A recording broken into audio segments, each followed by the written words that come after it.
perlu diingat para kepala desa yang jumlahnya banyak tadi itu. Berapa itu jumlahnya?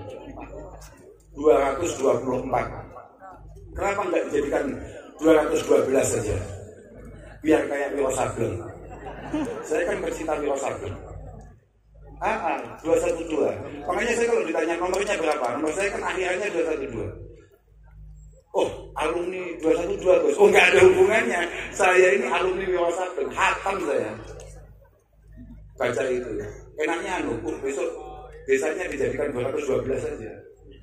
Oke, dari 224 kepala desa. Jadi kan harus tahu bahwa inna khiyarun nas fi nadhari syar'i alladzina ya'lafuna wa yu'lafun. Bahwa orang terbaik dari kacamata syara, kacamata agama, itu adalah memang orang-orang yang mampu membangun pribadinya menjadi pribadi yang baik, pribadi yang menarik dan layak untuk diikuti. Wa khususan hina yakununa fi mansibin wa mas'uliyah. Apalagi kalau mohon maaf Bapak-bapak, apalagi kalau kebetulan orang tersebut punya tanggung jawab besar di tengah-tengah masyarakatnya. Qad yanzalikuna ila suwarin minal ghildati wal jafwa hina yakununa matlubin la talibin. Karena kadang-kadang, mohon maaf ini, tapi saya nggak ngerti di sini ada apa enggak kepala desa modelnya kayak gitu, yang oleh Bapak Presiden kemudian akhirnya diperpanjang masa jabatannya. Kadang-kadang ada orang itu sebelum menjabat baiknya luar biasa di tengah-tengah masyarakatnya. Ini kepala desa nih, ya kan? Kadang-kadang begitu. Ketika belum menjadi pemimpin, baiknya luar biasa, sangat bersahabat, sangat merakyat. Tapi ketika dia sudah menjadi pemimpin, qad yanzalikuna ila suwarin minal ghildah wal jafwa. Kadang-kadang kemudian karakter aslinya keluar. Tahu-tahu keras, tahu-tahu galak, tahu-tahu semena-mena. Itu penyakit itu kapan bisa kita nilai bahwa kepala desa ini, ismun ini sudah mulai rusak kapan? Hina yakununa matlubin la yakununa talibin. Hina yakununa matlubin la talibin. Ketika kemudian ismun sudah menjadi orang yang paling dicari keberadaannya oleh masyarakatnya, tapi dia tidak pernah turun mencari ada apa di tengah-tengah masyarakatnya.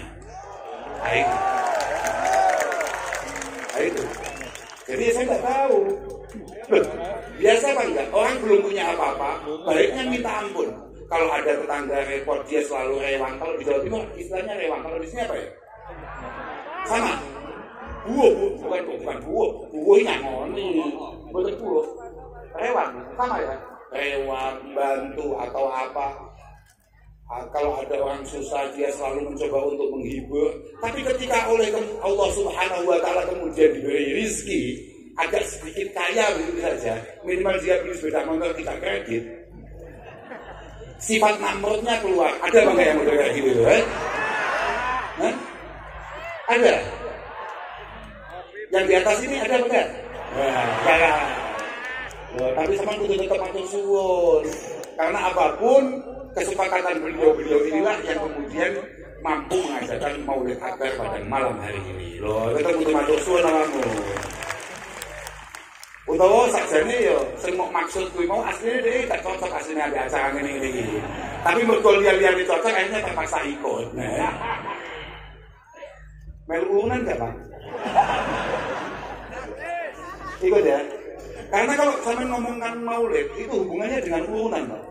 Iya. Maulid itu hubungannya dengan mengeluarkan sesuatu. Karena dalil paten maulid itu adalah apa yang dilakukan oleh Abi Lahab ketika dia ikut bahagia akan kelahiran Rasulullah Muhammad SAW. Makanya kalau ngomongkan maulid kemudian dia tidak mengeluarkan sesuatu, ada satu desa kok kemudian kepala desanya tidak mengeluarkan apapun, dia mohon maaf, ini kan jauh lebih parah daripada Abu Lahab. Mohon maaf ya, mohon maaf Pak, saya nggak ngerti apakah dengan kurun apa tidak. Saya nggak ngerti, memang begitu. Makanya moga-moga semua pemimpin-pemimpin yang ada di Kabupaten Purbalingga ini benar-benar ditata oleh Allah Subhanahu wa taala. Benar-benar masuk dalam kategori sab'atun yudhilluhumullahu taala yauma la dhilla illa dhilluh. Yang pertama adalah imamun adlun. Ada 7 kelompok, 7 golongan yang pasti selamat di hadapan Allah Subhanahu wa taala. Yang pertama adalah pemimpin-pemimpin yang baik, pemimpin-pemimpin yang adil. Bukan kiai yang adil, Pak. Itu pemimpin. Makanya orang jadi nyalon jadi pemimpin itu menurut saya adalah orang yang sangat berani sekali. Kendel tenan, Pak. Karena dia akan mencoba menjadi Tuhan di wilayahnya. Sama ngerti kata dari Kanjeng Nabi ini. Bahasanya Kanjeng Nabi bagaimana? Orang asyadun nasi adaban yaumal qiyamah man asyrakahumullah fi sultanihi fajara fi hukmi. Gitu maksudnya. Orang yang akan mendapatkan siksaan Allah Subhanahu wa taala paling berat adalah orang-orang yang kebetulan diberi sebagian kekuasaan Allah Subhanahu wa taala di bumi, kemudian kekuasaan itu tidak digunakan sebaik-baiknya, tidak dimanfaatkan sebaik-baiknya. Sudah mulai menyesal apa belum undang saya? Makanya besok-besok lagi kalau Ismun usul undang saya, tolong segera ditolak. Sebelum jenengan-jenengan semua kemudian merasa nyapo kok nyuruh wong iki. Iya, bener kayak makanya tadi kan Bupati dari awal menegaskan bahwa acara ini tidak digagas oleh saya, tapi digagas oleh mereka. Jadi memang pokok saya memang kepala desa itu. Tapi saya juga akan matur bahwa memang seberat itu kesiapan kita untuk menjadi khadimul rakyat, katakan pengabdi rakyat, ya harusnya dengan segala konsekuensi dan tanggung jawabnya. Makanya moga-moga pemimpin-pemimpin yang ada di Kabupaten Purbalingga benar-benar selalu mendapatkan taufik hidayah dari Allah Subhanahu wa taala. Wes enek mana sekarang ngomong nih. Wes supaya ngono kuwi. Bupatinya ganti apa enggak? Hah? Sama enggak kasihan beban yang luar biasa yang Fakultas Biologi, nggak kasihan. Ya kalau sampai nggak kasihan, monggo dipilih lagi untuk kemudian dilanjutkan, Bu, ini agak mual loh, Bu. Ya, mau dianggap gratis, aduh bahaya. Artinya begini loh, urusan kepala desa ya biar menjadi urusan kepala desa. Nah kalau urusan dengan saya ngomong ini tadi ya harus menjadi perhatian sendiri ya, loh. Iya toh Pak. Artinya jangan sampai kemudian merasa saya nggak ngundang loh ya, saya nggak tanggung jawab loh ya. Wah, dan saya kadung ngomong begini ya. Betul. Kalau memang insya Allah menjadi sebuah kemaslahatan untuk Purbalingga, moga-moga cita-cita dan harapan Bupati dan calon wakilnya itu moga-moga dimudahkan, dilancarkan oleh Allah Subhanahu wa taala. Yang paling penting kan itu, yang paling penting adalah kemaslahatan dan kemanfaatannya. Katanya, apa Mas? Khairun nas anfa'uhum linnas. Khairun nas anfa'uhum linnas. Itu semuanya hafal. Sama kayak ahadun nas ilallah anfa'uhum linnas. Orang yang paling dicintai Allah di antara kita semua adalah yang paling bermanfaat di antara sesama. Wa habbul a'mal ilallah, gitu-gitu. Wa habul a'mal ilallah surun tudkhiluhu ala qalbil mu'min. Amal yang paling istimewa adalah ketika jenengan mampu memberi kebahagiaan kepada orang lain. Takshifu anhu durra au taqdi anhu daina au tatrudu anhu ju'a. Bagaimana kemudian keresahan, gundah gulana, kegalauan itu kemudian bisa hilang karena ada kita. Bagaimana kita kemudian membuat orang-orang yang kebetulan terlilit hutang itu bisa mendapatkan solusinya, iya, untuk mandu-mandu Pak, kepala desa kan? Sampeyan dihisab Allah Ta'ala, lamun toh ono rakyatmu sing kebentel judi slot misalnya, dan tidak selesai. Apa mana kebentel pinjol gitu. Makanya ismu ini nyolon. Aku gumen, kok kendel men. Amal yang paling istimewa adalah ketika kemudian panjenengan apalagi sebagai para pemimpin memastikan bahwa kebahagiaan datang di wilayah panjenengan, kemudian ekonomi naik di wilayah panjenengan, terus tidak ada istilah kelaparan di wilayah panjenengan. Nah itu baru Pak, top tenang itu, top tenang. Jenengan udah sampai keseringan acara-acara kayak maulid ini, acara-acara kayak pengajian ya sesekali lah. Tugas jenengan bukan itu. Loh iya, wala an amshiya fi hajatin ma'a akhin ahabbu ilayya min an a'takifa fi hadzal masjid syahra. Ini kata Rasulullah sallallahu alaihi wasallam. Ketika saya keluar, ini Rasulullah sebagai pemimpin, ketika saya harus keluar rumah untuk kemudian mengentaskan masalah masyarakat, itu jauh lebih menyenangkan, jauh lebih membanggakan untukku daripada saya harus iktikaf di dalam masjid selama 10 bulan. Makanya sampean terlalu sergap di masjid, tapi masyarakatmu luwe, masyarakatmu gak sejahtera, masyarakatmu gak bahagia. Wah, neraka dengan motor loh Pak, hati-hati sana. Oh deh, Kak, omongi sebentar. Aku mulai otot-otot, awalnya gak selamat aku mulai. Lagi, insyaallah, mungkin warga Purbalingga semuanya dalam lindungan Allah Subhanahu Wa Taala. Moga-moga menjadi masyarakat yang benar-benar diridhoi oleh Allah Subhanahu Wa Taala. Kalau kata Gus Mahmun, kapan begitu saya melihat ada orang ngupdate statusnya Gus Mahmun, teorinya Gus Mahmun. Gus Mahmun ini kakak saya semua. Kenapa saya yang ngomong? Bukan masalah apa-apa. Saya ini dikenal orang bukan karena apa-apa, ya karena dikerjai yang sepuh-sepuh itu. Nah, iya. Ini saya ini sekolah, beliau adalah guru saya. Beliau ini yang hari ini jadi besan saya juga guru saya. Beliau ngajarin saya ngaji ya beliau. Makanya beberapa hari yang lalu saya melihat Gus Mahmun itu mengeluarkan satu dawuh. Ya tidak tahu di HP-nya siapa, saya lupa di WA-nya siapa. Kemudian Gus Mahmun dawuh. Yang paling penting kita semua ini harus ingat apa yang disampaikan oleh Rasulullah Muhammad Sallallahu Alaihi Wasallam. Ini dawuhnya Gus Mahmun. Saya hanya menirukan saja. Kun warian takun min abadinas. Ini lagi. Ini dawuhnya hadis itu lagi. Jadi status itu udah ngomong kiai ilmu blog. Tapi nek sing gawe status iku modele bisa gak jelas model ngene-ngene ya aduh. Masalah. Kun warian takun min abadinas. Kita ini harus benar-benar hati-hati. Harus benar-benar hati-hati dalam setiap langkah, khususnya hal-hal yang berkait dengan apa yang kita makan, apa yang kita simpan. Harus benar-benar hati-hati. Tolong pastikan uang yang kamu bawa pulang, uang yang kemudian kamu tabung, yang kamu berikan ke anak dan keluargamu benar-benar dari jalur yang dihalalkan oleh Allah Subhanahu Wa Taala.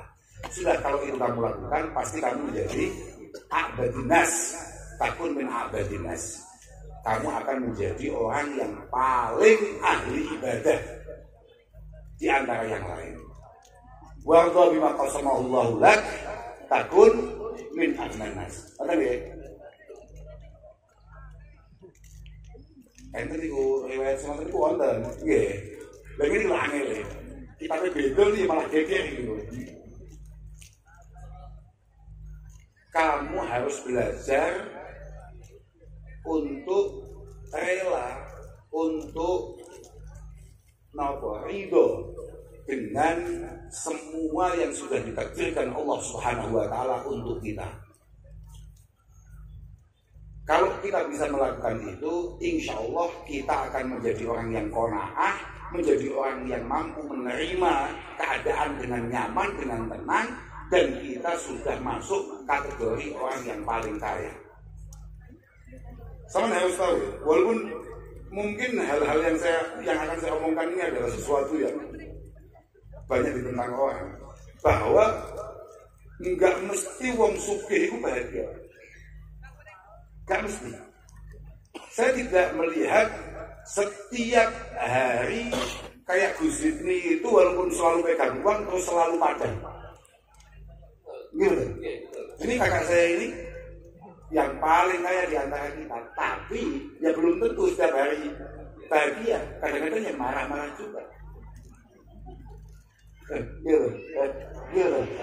Enaknya komik ini. Kayak itu dibalas. Habis ini saya mohon pada MC langsung doa. Jangan ada penghidup yang lain. Bahaya ini. Siapa yang kata kalian? Ono uang itu sehari penghasilannya 1 juta, 2 juta atau bahkan lebih. Kemudian ketika masuk rumah, bojone peteng, bojone gak padang. Di depannya ada sop iga, di depannya ada sate, di depannya ada soto. Ini kira-kira enak nggak soto, sate dan lain sebagainya ini? Pulang kerja dengan bawa uang yang cukup lumayan, tapi situasi rumah tidak padat, tidak nggak kondusif. Istrinya senyumnya nggak simetris. Nah, ini aman nggak ini? Ada nggak di antara kita yang kemudian mungkin penghasilannya hanya 40.000, 35.000, 75, paling besar 100.000, tapi ketika pulang mungkin yang ada di meja hanya apa, kulupan, lele itu pun ya lele tadi malam, tapi anak-anak baik, istri senyumnya simetris. Kira-kira lele tadi malam ini masih enak apa enggak? Enak apa enggak? Itu maksud saya.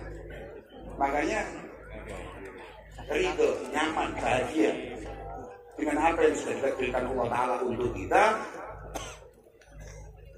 Insya Allah kita akan menjadi orang yang qani'an dan min aghnan nas.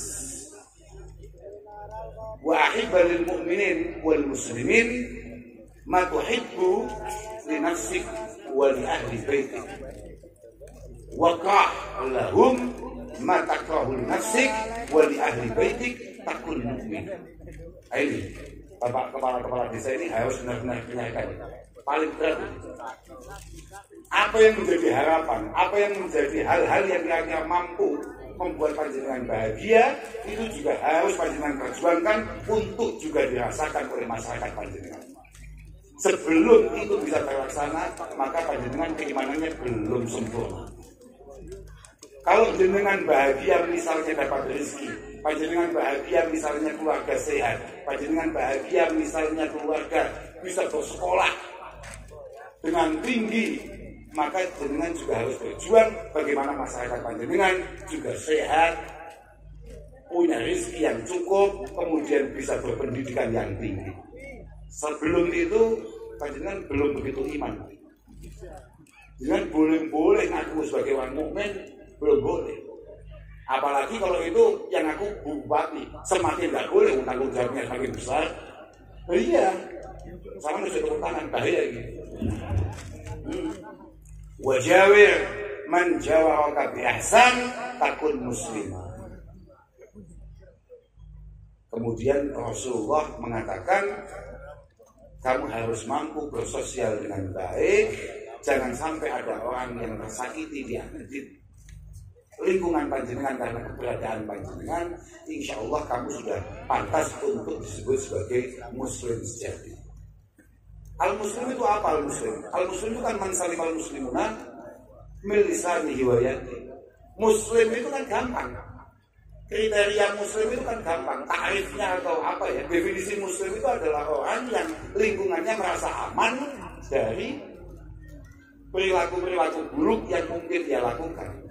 Pokoknya sampai kabeh sak lapangan ini yang semua hadir di sini, kok semuanya benar-benar berislam dengan baik. Saya yakin saudara Kapolres itu tidak punya pekerjaan.